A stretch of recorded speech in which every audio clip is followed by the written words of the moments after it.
লক্ষ্য লক্ষ্য এনেকুৱা এটা শব্দ যিটো শব্দ আমাৰ লাইফত এনেকুৱা এটা চিটুৱেশ্যন পেদা কৰে যিটো চিটুৱেশ্যনত আমি সোমাই পৰিলে মানে আমি ভাগি পৰোঁ আমাৰ লক্ষ্যত উপনীত হ'ব নোৱাৰোঁ আমি কি বিচাৰোঁ আমাৰ মনে কি বিচাৰে মোৰ ভৱিষ্যতটো কি হ'বলৈ গৈ আছে এনেকুৱা কিছুমান প্ৰশ্নই আমাৰ ষ্টুডেণ্ট লাইফত বহুত আমনি কৰে তো জানোচোন আহক আমি লক্ষ্য হ'বলৈ হ'লে আমি প্ৰথমতে কি কৰিব লাগিব আমি জানিবলৈ বিচাৰিছোঁ যে এজন চোকা ল'ৰা যিজন চোকা ল'ৰাই কি কৰে চোকা বুলি ক'লে মানে মই এটাই কথা ক'ব বিচাৰোঁ যে আমি কলেজত হওক ক্লাছত হওক বা আমাৰ পঢ়ি থকা স্কুলখনৰ শ্ৰেণী কোঠাত এজন টপাৰ থাকে মানে সি সদায় ফাৰ্ষ্ট যায় কিন্তু সেই ফাৰ্ষ্ট যোৱা ছাত্ৰ ছাত্ৰীসকলে কিনো এনেকুৱা মন্ত্ৰ আছে যে সিহঁতে সদায়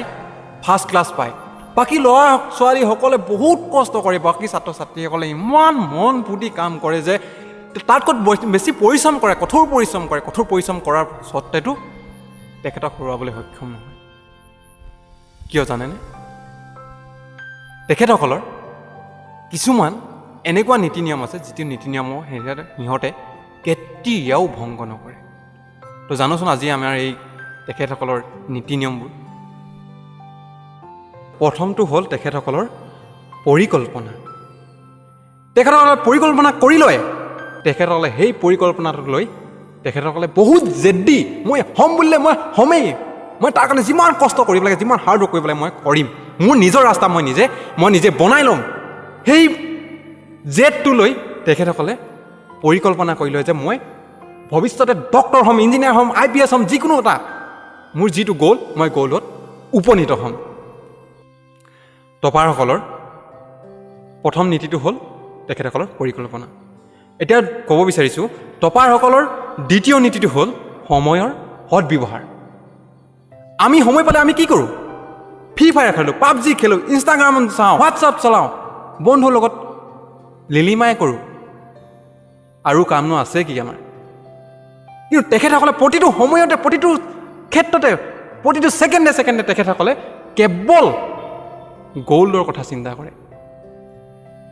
কেতিয়াও সময়ত অসৎ ব্যৱহাৰ নকৰে আজি তোমাৰ লগত কথা পাতি আছে নহয় তেখেতসকলৰ কিবা এটা লক্ষ্য আছে তোমালোকৰ লগত কথা পাতি আছে কাৰণ তেখেতসকলৰ গ'লটো পাবৰ কাৰণে তোমাৰ পৰা কিবা শিক্ষা লৈ আছে মনত ৰাখিবা সময়ৰ সৎ ব্যৱহাৰ কৰিব লাগে তেখেতসকলে প্ৰতিটো সময়তে ছেকেণ্ডতে তেখেতসকলে কেৱল মাইণ্ডত থাকে এটা গ'ল মোৰ লক্ষ্যত মই উপনীত হ'ব লাগিছে গতিকে মই যিকোনো পৰ্যায়ত মই বিভিন্ন ধৰণৰ জ্ঞান ল'ব পাৰোঁ কি পদ্ধতিৰে মই জ্ঞান ল'ম সকলোখিনি জ্ঞান ল'বলৈ চেষ্টা কৰে এডুকেশ্যন শিক্ষাটোৱে আমাৰ বা কিতাপৰ শিক্ষাটোৱে আমাৰ বাবে আমাৰ গ'লত উপনীত হ'বলৈ সক্ষম নকৰায় আমাক তাত বন্ধুত্বৰ সঁহাৰি লাগিব মই টপাৰসকলৰ কথা ক'বলৈ বাদ দিছোঁ মই তোমাৰ কথা ক'ব বিচাৰিছোঁ তুমি যি সময়ত যেতিয়া সময় পোৱা নহয় সেই সময়ত তুমি কিতাপ পঢ়া যেতিয়া পঢ়ি ভাল লাগে সেই সময়ত কিতাপ পঢ়া কিন্তু মনোযোগ দি একান্ত মনে লাগিলে তুমি এঘণ্টাই পঢ়া বা আধা ঘণ্টাই পঢ়া বা 15 মিনিটে পঢ়া বুলি কৈছোঁ নহয় তোমাক সেই পঢ়া সময়ত তুমি কিন্তু মন পুতি পঢ়া চাবা তেতিয়া মনত থাকিব যদি ফ'কাছ কৰিব পৰা নাই তেনেহ'লে মোবাইলটো ওচৰৰ পৰা আঁতৰাই দিয়া মোবাইল তুমি ব্যৱহাৰ কৰা মোবাইলে তোমাক ব্যৱহাৰ কৰিব নিদিবা প্ৰথম কথাটো হ'ল সেইটো বুজি পাইছা মই কি ক'ব বিচাৰিছোঁ যদি তুমি ফ'কাছ কৰিব পৰা নাই তেন্তে হ'লে এটা টিপছ দিছোঁ তুমি নিজক ইমান ভয় খোৱা অহা কাইলৈ বা এসপ্তাহৰ পাছত মোৰ পৰীক্ষা আছে মোৰ চিলেবাছ কমপ্লিট কৰিব লাগে মই পঢ়িবই লাগিব নিজক ভয় খোৱা চাবা তুমি কিতাপত ফ'কাছ কৰিব পাৰিবা কথাটো এবাৰ ট্ৰাই কৰি চাবাচোন